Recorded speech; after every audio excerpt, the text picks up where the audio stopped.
seemingly routine mission to save an alien world from destruction takes an unexpected turn, while an unsettled cadet Uhura experiences her first away mission in Star Trek Strange New Worlds' first season, second episode, Children of the Comet. But what happened? What did I like, and what did I not like so much? Before I get into this recap and review, please note this video contains spoilers, so if you've not yet seen this episode, or any of Strange New Worlds Season 1, this might not be the video for you. Let's warp into this. The Enterprise is in the Persephone system, tracking an ancient comet passing through the region. Uhura is invited for dinner with Captain Pike and members of the crew, and arrives in full uniform, much to the amusement of the informally dressed Ortegas, who admits to ribbing the young cadet. In the captain's cabin, Uhura meets Hemmer, the ship's new ANAR chief engineer, who scolds her for assuming he needed help in preparing the meal. At dinner, Pike gets to know Uhura, learning more about her fondness for music and linguistic abilities. Uhura reveals to the party her original plan was to attend the university where her parents taught, but opted instead for Starfleet when they were killed in a shuttle accident. Uhura admits to not being sure of her current path. Following the meal, Spock assures a worried Uhura that her confession was an act of honesty, a trait the captain values, but suggests the cadet step aside if Starfleet isn't for her, affording the privilege to someone else. Back in his cabin, Pike reveals to Una detailed knowledge of his future accident, but Una doesn't believe in fate and suggests the captain's future might not be as set as he believes. The two are interrupted by Spock, who reveals their comet is on a course to wipe out a pre-warp civilization in just 2 days. The crew quickly come up with an idea to nudge the comet away from the planet using modified torpedoes, but the plan fails when it's revealed the comet is protected by some sort of force field. Well, this was all just lovely, wasn't it? Seeing the crew engage in a more informal setting was enjoyable and very reminiscent of Sisko's own dinner party in Deep Space Nine's third season episode Equilibrium. The scene isn't rushed, affording a number of characters enough time to get a moment in despite a clear focus being on Uhura. Speaking of Uhura, we get a new backstory for the young cadet, which is now par for the course in Trek as a tragic one. Much like transporter accidents and exploding shuttlecraft, tragic backstories are a prerequisite for Star Trek, and while I'm not a huge fan of the frequency Star Trek uses this trope, I can forgive it if it gives us good stories, and that's what happened here. What I'm not so keen on, however, is Uhura's sudden uncertainty regarding her life choices, something that wasn't anywhere to be seen last week. According to studies, young people in 2022 are more uncertain about life than ever before, and it's fine for contemporary shows to highlight this. But this is supposed to be a future set show, and the Uhura that we see in this episode anyway is just a little too close to the world that we know for my liking. Back to the positives, the inclusion of Hemmer was something that I was very much looking forward to, and I wasn't disappointed. Hemmer doesn't have an awful lot of screen time this week, but his first appearance is a promising one that reminds me a lot of a grumpier EMH from early Voyager. This kind of character has been missing from Star Trek for a while, and I'm delighted to see it return in the form of the ANR engineer. Also, a cool little Easter egg, the Persephone system was last seen in TNG's first season episode Too Short a Season, with Persephone 5 being the home planet of Admiral Mark Jameson. Another nice callback for the show. Also, Pike's hair in this episode. My word,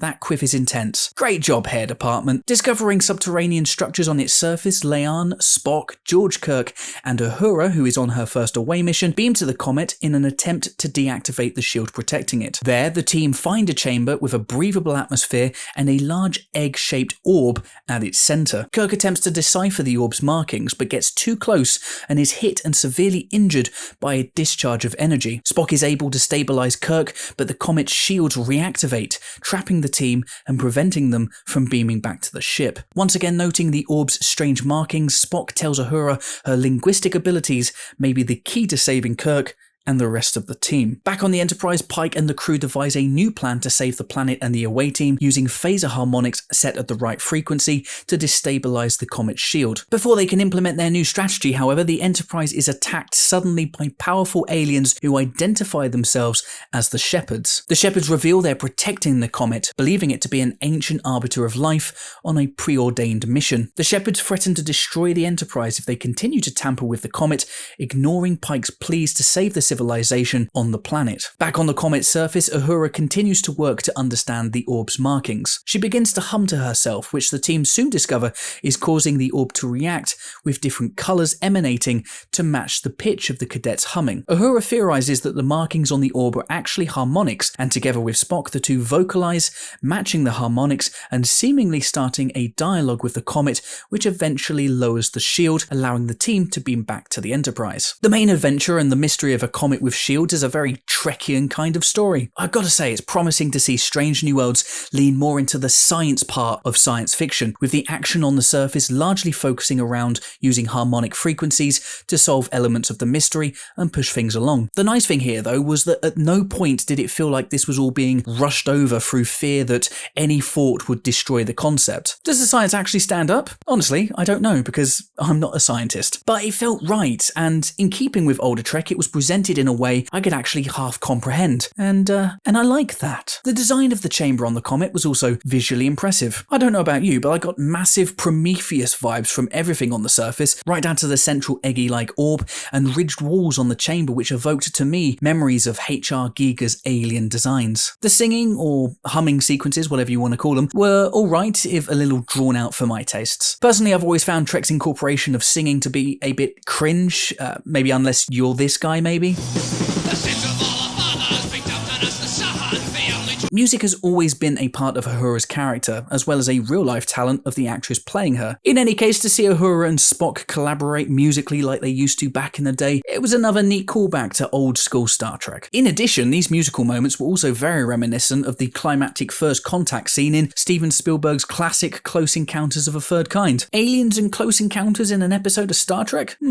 If you're gonna steal from the best, right? Making good on their earlier threats, the Shepards attack the Enterprise for their continued interference. Ortegas demonstrates her piloting abilities, with the Enterprise able to evade most of the Shepards' powerful attacks, buying time for Pike to order a phaser shot which temporarily knocks out the enemy's weapons and propulsion systems. The Shepards pull back, but time is fast running out to save the civilization on the planet, with the comet only hours away from impact. Pike orders the Enterprise to take position between the Shepards and the comet, and hails the Shepards to offer their surrender and request their help, feigning a loss of ship's power. Still upset over their interference, the Shepard leader asks Pike why he should accept, but Pike counters, telling the Shepard if they don't help, the Enterprise will collide with and destroy the comet, an outcome that will also happen if the Shepards continue their attack. Pike promises not to touch the comet again, and the Shepards engage a tractor beam to pull the ship to safety. The reason for Pike's strange actions is then revealed as Spock, piloting the shuttle Galileo, hidden in the comet's debris, maneuvers close to the comet, melting away some of the comet's ice, just enough to alter its trajectory. The comet touches the atmosphere of Persephone 3, leaving behind a large quantity of water vapor that the crew discover will likely transform the planet for the better. Pike and the Shepard leader make amends, with the alien suggesting that Pike not be so quick to judge the faith of others as the two go their separate ways. Pike's initial reaction to the Shepards and their mission was very interesting, harking back to TOS's noticeably anti-religious attitudes mandated by Gene Roddenberry himself. Pike's general depiction here feels very much like a throwback to the old days of cowboy diplomacy, and I'm pleasantly surprised by its inclusion in a modern production. We may be a more enlightened bunch by the 23rd century, but the whole point of Star Trek was to learn and grow from our interactions with the alien of the week, which is something that I feel has been sorely missing from Star Trek for some time, and to see it make a return here, again, is very promising. The action set piece of the episode was also pretty great, and a massive step up from similar sequences seen in Discovery and Picard. Here the Enterprise actually feels like a ship of significant mass, and the battle scenes are well constructed with sweeping longer shots showing what is actually happening rather than an insistence on flashy pans and choppy editing. That's more like it, Star Trek. This sequence also deftly balanced action and character development, with Ortegas getting a very small window to impress with her flying abilities. These moments are short, but they're effective in giving us supporting characters we can actually get behind. It's crazy that Strange New Worlds has achieved in 2 episodes what Discovery is still struggling with after more than 40. Sometime later, Uhura reports to Pike, Una and Spock in the conference room and reveals findings from her harmonics analysis that the comet was never going to collide with the planet, somehow anticipating Spock's shuttle mission to correct its course. It knew its fate, you might say, concludes the cadet, words which appear to resonate with the captain. Spock once again speaks with Uhura, praising the cadet for her actions during a difficult away mission and expressing his opinion of the value she can bring to the ship and Starfleet as a whole. Meanwhile, Pike reflects on his latest adventure with Una, who repeats her words from earlier that his fate might still be in his own hands. Now alone, the captain sits, reviewing the records of the young cadets he believes he's destined to save, at the cost of his own life. 2 episodes and 2 big thumbs up from me. Children of the Comet, much like last week's premiere, doesn't do anything radical, instead playing things safe with stories that feel very true to the core of what made Star Trek so special in the first place. Playing things safe isn't really what I want from Star Trek in the long term, as evolution should always be the goal, but as a reset after years of disappointing output from the franchise, I'm happy with what we're getting in these early episodes. Will Strange New Worlds evolve and move past its nostalgia-heavy premise? I hope it does, but I'm not in much rush for that to happen. What we're getting is safe, yes, but it's that good kind of safe. The kind of blanket-friendly Trek, tailor-made for Sunday evening viewing for years to come. What we got here was another good episode which gave us a taste of what Trek can still be. A character-driven ensemble show focused on adventure and mystery with some great special effects and a positive message at the heart of it all. And when you've got all that, what more could you possibly want? I'm giving Children of the Comet 3.5 stars out of 5. But what did you think of this episode? Did you love it? Did you hate it? Let me know in the comments below, and don't forget to like this video and subscribe to the channel for more Star Trek reviews, recaps, lore, theories and more coming soon. Until next time, I'm the Trek Lad. Live long and prosper.